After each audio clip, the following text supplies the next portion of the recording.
everyone, Katie and Sergeant Steel here, and today I have a special product review for you, particularly brand new basing material that's at the market called Muddy Paw Terrain. So I'm very excited. The company sent me this quite a while back, but unfortunately I've had quite a year. It took me a while to get around to doing a really good review of this. And I want to go through in detail about this, both how they recommend to use it and then how I used it, and then the mixed results that I got based upon me playing around with it, the good and the bad and the beautiful. So let's dive into it and see what this material is all about. Okay, so what I have in front of me and what was sent to me by Muddy Paw Terrain is 6 different types of their basing material. So this is a pre-mixed basing material, similar to kind of what you get from like Games Workshop, so to say, right? If you were using their sterling mud or something like that, except there's no paint pigments inside of this. So this is just raw material. Now that is something else to note, just as a safety precaution right up front. So the label does say that this contains silica and polymer. And it says to use in a well-ventilated area and don't ingest. And the reason being is because silica and polymer, silica in particular, can cause mesothelioma, right? It's the same stuff we use in pottery, even. You can find silica in a lot of things. I remember as a kid growing up here in West Virginia, having silica warning stickers for minors, right? You do want to make sure like you're wearing a mask or you're not like, don't sniff this, don't blow it around, right? Same way you wouldn't like drink your paints because they have paints, medium-based paints. And so just always be aware of the materials that you're working with. And so that's just a good thing to note. And I appreciate that Muddy Paw Terrain puts that on here to let us know what is safe or unsafe about what's inside of here, and especially when it comes to our bodies or animals and children being around it as well. So not something you want to inhale or ingest, and make sure you clean it up, right? Don't worry, small quantities not going to do anything, but right, you just don't want to run the risk of it in larger quantities. So with that, these are just raw materials, and they come in 6 different colors right now. So we have fieldstone, black, tan, pearl, gray, and platinum. Now, you can apply these raw, just like straight out of the container. And I think they look pretty good, actually, right up out of the container. And I would not complain about that at all. So, like, here's the black, and then here's the platinum. And then also we have, I think this is either the gray, yep, and then this is the tan. This is the fieldstone, and this is the pearl, all just straight out of here. You can apply these a few different ways, which is what I'm actually really liking about this. Now, with like Games Workshop sterling mud, right, textured base paints, they do have a medium, so you can just paint them right on, right? They're a paint. These are not, so they're a material with a binder in them. I don't know what the binder is personally, but it is water activated. So they recommend doing one of 2 things: either putting down like a thin layer of like PVA or watered down PVA, or you could just like spritz it with water, get your surface just a little bit wet, and then sprinkle your material on it. So like what I would do is I would take the pearl here. I would get my base a little bit wet. I would hold it up above here, and then I would sprinkle the pearl on top. So this way all the excess goes back inside the container. So I just do that, and I'd set it down. I wait about 10 minutes, and then I would take a little spray bottle of water, like a little misting bottle, right? That you would use maybe for makeup application or whatever, and then spritz this again about 10 minutes later, and then it seals it on there. And then the container says within 24 hours, expect it to be fully cured. Then every 10 minutes, you can continue to spritz it with water and build up more material to create layers. So this way you actually get some depth to your bases, which I really like the flexibility and how this can be applied that way versus like sterling paints and the GW, right, textured paints, they sink. You can't really build them up easily. You have to put other stuff under it and then put that over top as a textured paint at the end. Versus this stuff, you can actually build up, and I really like that. For example, you can actually see here with the fieldstone, it actually has like a thickness to it, right? I did that on purpose. Not only is this larger granularity in material, but I did that to show you that you could build it up versus like the pearl here is very thin, right? So that's the kind of stuff you can do to play around with this. You can also create high and low spots here with the tan. You can see where I've got a few spots that are just a little bit higher and they stick up just barely. And I really like playing with that. It's hard to catch the subtleness on the camera, but that's something you can do. So they then say you can also, after they've cured and after you've sealed them, and you can seal them if you want to, maybe with a varnish or, PVA or something like that. You can dry brush them, you can use washes on them and so forth. Well, I ignored all that advice. And what I did was paint them in my typical color scheme.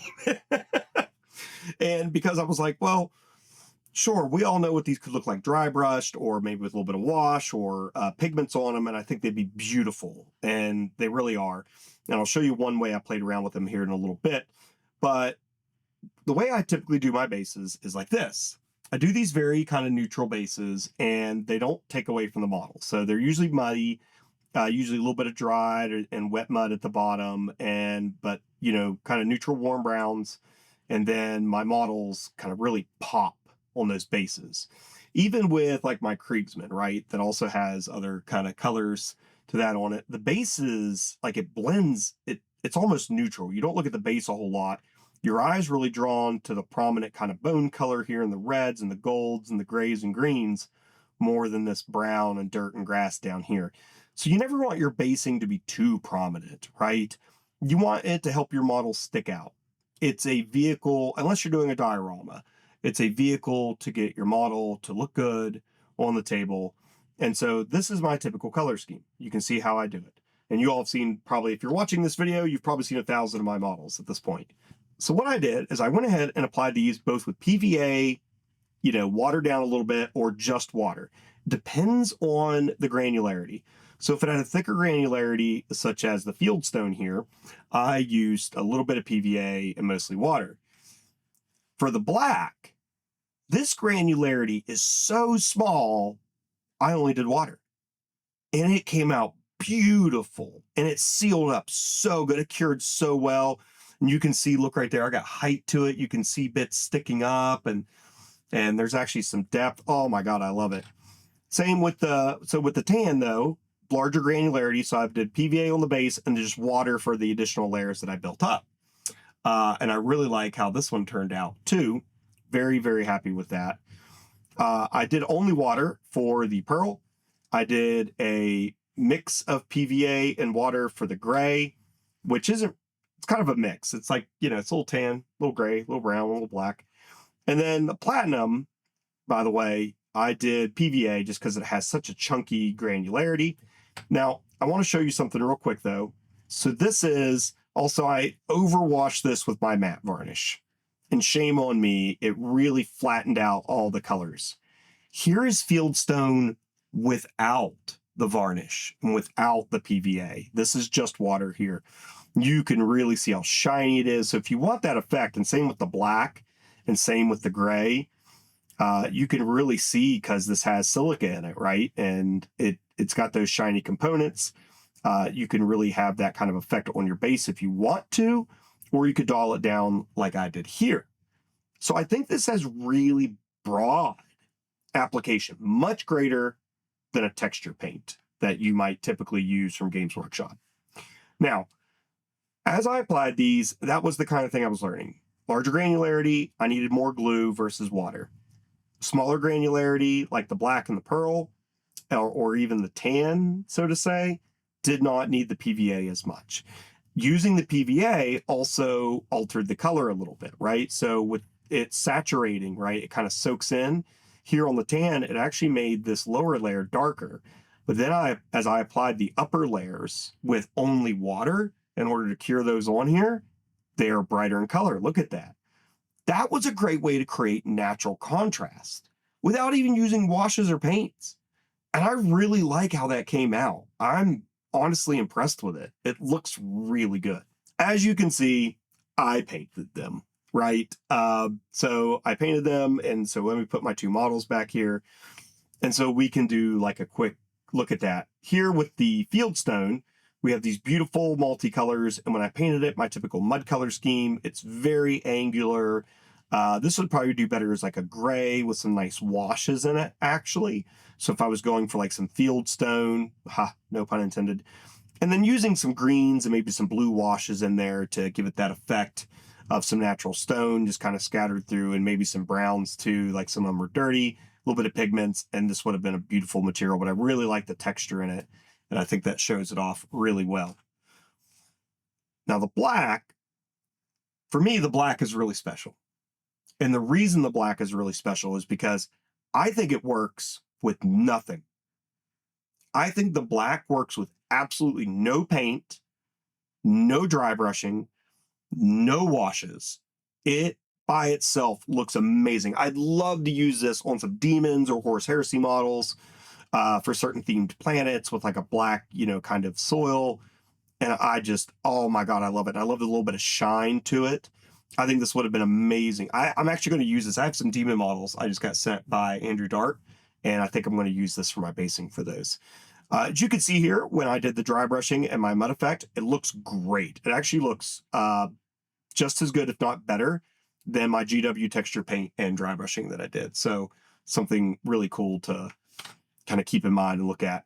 Now the tan, I think this works without paint, and I think it looks really good with paint. So either way, I love the PVA darkened it, and then the water just applied layers stayed brighter, and I love the look of that. So I think this is a great one that you can use all different ways and is very versatile as well. And I love the granularity of it painted too. That looks, it just looks so good, right? Now, the pearl, obviously it's probably not meant to be painted like this, but I did it anyways, and it looks good. I really like it. I'm very happy with it. So we can, kind of play around with that and see what we think. And I actually did an alternative of this I want to show in just a moment. Then we have the gray over here. I think the gray also looks nice by itself. My only problem with all these sometimes with like model miniatures, but what I like about the black doesn't have a whole lot of contrast. It's very simple. This has more colors. It's, has a little bit of shine, not too much though. But sometimes that can take away from your model. So you just want to be careful about that and think about your paint scheme or you're putting other things on the base to kind of draw away from that and make sure your model stays the center point. But I think painted it also looks really good. Really, really good. And I love the layers, especially as I built it up in thicker areas over here. The dry brushing came out so good. And that's the only problem with painting it and dry brushing it right. You lose some of that natural texture that it has just in the color and the tones of the material. Now for the platinum, once again, just as a reminder, this is platinum right here without my awful varnish on it, covering it up. But the platinum is a much thicker one, and I think it looks really cool also painted up that way. But I think this would also be better if some of it had been grays with some of those washes for fieldstone and so forth, or maybe even kind of a magma-y, cracky, rocky soil with some orange and red washes down in between would have also looked really cool. Or maybe even greens, oozy swamp, or magical soil kind of stuff. Because of the thick granularity, I think you could have really painted that in there, and that would have looked really cool too. So I'm very impressed with these overall. Now, if you do want to know just real quick kind of how I did paint these up, I used Huge Miniatures peat weathering powder. I love Huge Miniatures products, especially ever since Secret Miniature went out of business. They have been my go-to weathering powder source along with flowers. So I used this with a layer of Still Legion Drab, washed it with this weathering powder with a pigment fixer, right? And then dry brushed it with Still Legion Drab again and dry brushed Ushabti Bone. I have a basing tutorial. I'll put a link in the description. So if you do want to paint these bases the way I did, you can go watch that tutorial, but these are the things that I used. Typically, I don't use the weathering powder because the base color of the GW, like Sterling Mud, is pretty close to this color. So I don't have to worry about using the pigments. But here, to get it to that base color, I used the pigments to do that, which was really fun and cool. And a great way to highlight the texture of these bases. The way I think these are probably meant to be used more so, right? Because these are beautiful colors on here. I love these materials. So the way I think they're meant to be used is perhaps more like this. So I played with the pearl and I painted a blue base. And then I put the pearl on it just using water. And to make it look like it's an icy world, maybe a little bit of snow on it or something. And I think it came out beautiful. I love this. And so this is where I think these materials are very versatile, right? They can be painted, directly applied, used as is, played with just a little bit, and everything in between to make whatever kind of basing you want. And I gotta say, overall, I'm pretty impressed. If you want to try to cure them with just water, that's my only criticism, is for the thicker things like the fieldstone and platinum, I would recommend some PVA. Okay.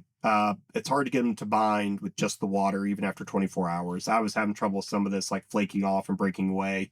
So I had to come back in and add PVA, water down PVA, to get this to bind together and not fall apart. But did not have that problem with like the black or the pearl necessarily, or even the tan. And I'm just love the resiliency of this. I even went ahead, I had some damaged bases that came in from an order I have that were already pre-painted, and I even used the black because of the fine granularity to repair those bases and then recolored them to their original color. And you can barely tell. It looks so good. This was so easy to apply. A few spritz of water, right? And then I went in there with some pigments and recolored it, and it's absolute perfection. I really love it. So I've already even started using it on other bases and models. So what do I think overall? If you want to up your basing game, I would 100% recommend these. I love them. Absolutely love them. My favorite one, black. My second favorite is the tan.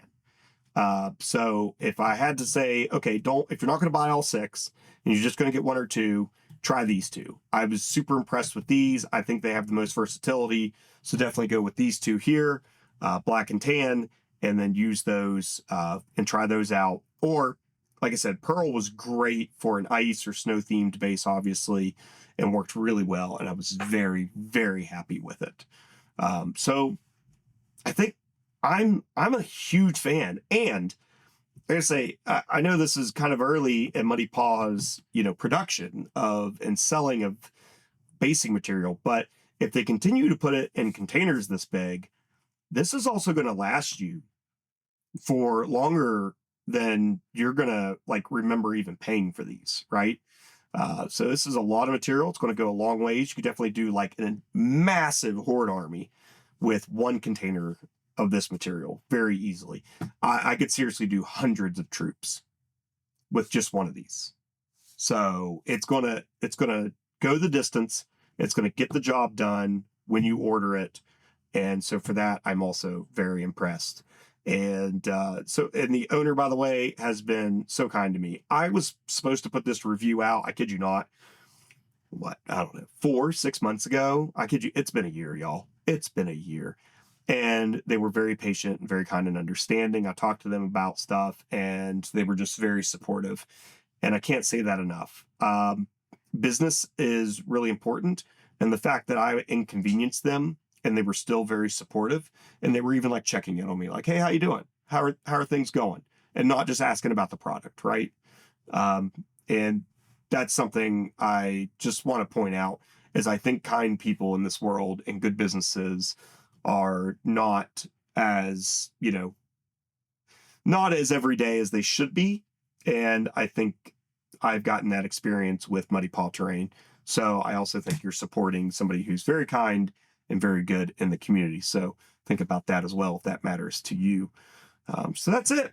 Definitely a product I highly recommend, and definitely something that I can't wait to keep using myself. I am just so blown away by all this. Let me know what you think down in the comments. Do you think I absolutely ruined everything by trying to paint it? Do you think I just should have kept everything raw? Do you think you liked a different one more than the black and the tan? And let me know what you think below. And then go over to Muddy Paw Terrain's Instagram. I'll link all that here in the video. And let them know what you think. Even if you don't buy the product, let them know what you think of this tutorial. and let them know what you think of what you've seen here, and just give them some support, right? And definitely check it out, and let's chat about it and chat about how we're doing our stuff. Like I said, all kinds of ways to do it. Pigments, paints, naturally. That's what I love about it, and that's why I think I would definitely recommend it. Even for a beginner, you could just grab these two right here and go for it. And that's why I have to say, absolutely, absolutely try something like this out. So that's it for today. As always, have fun wargaming, and remember, Cadia stands.